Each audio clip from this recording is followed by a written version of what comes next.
വാരാന്ത്യത്തിൽ അപ്പാർട്ട്മെന്റിലെ ഇടനാഴിയിൽ ഒരുമിച്ചുകൂടിയാണ് 18ഓളം കുടുംബങ്ങൾ വേറിട്ട രീതിയിൽ ഓണം ആഘോഷിച്ചത്.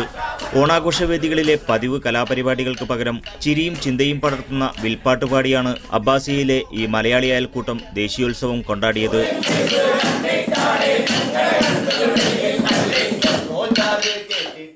പന്തളം സ്വദേശി മനോജ് രചിച്ച ആക്ഷേപഹാസ്യഗാനം ഷാജി സാമുവലാണ് ചാക്യാർകൂത്ത് ശൈലിയിൽ അവതരിപ്പിച്ചത്. കൂടെ പാടാനും കൈത്താളമിടാനും കുട്ടികളും കുടുംബിനികളും ഉൾപ്പെടെയുള്ളവർ ഉത്സാഹത്തോടെ കൂടിയപ്പോൾ സംഗതി ജോറായി. ഈ പരിഗമായ ചുറ്റുപള്ളി ഫ്ലാറ്റിനകത്ത് ഒരു വ്യത്യസ്തമായൊരു പ്രോഗ്രാം അവതരിപ്പിക്കണം.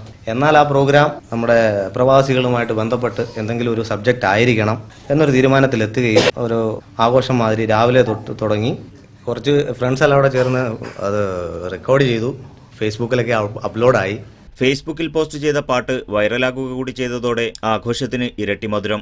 നഴ്സിംഗ് വിവാദം മുതൽ കുവൈത്തിലെ ചെക്കിംഗ് വരെ വിഷയമാകുന്നുണ്ട് ഇവരുടെ വില്ലടിച്ചാൻ പാട്ടിൽ. കുവൈത്തിലെ അബ്ബാസിയിൽ നിന്നും മുനീർ അഹമ്മദ്, മീഡിയ 1.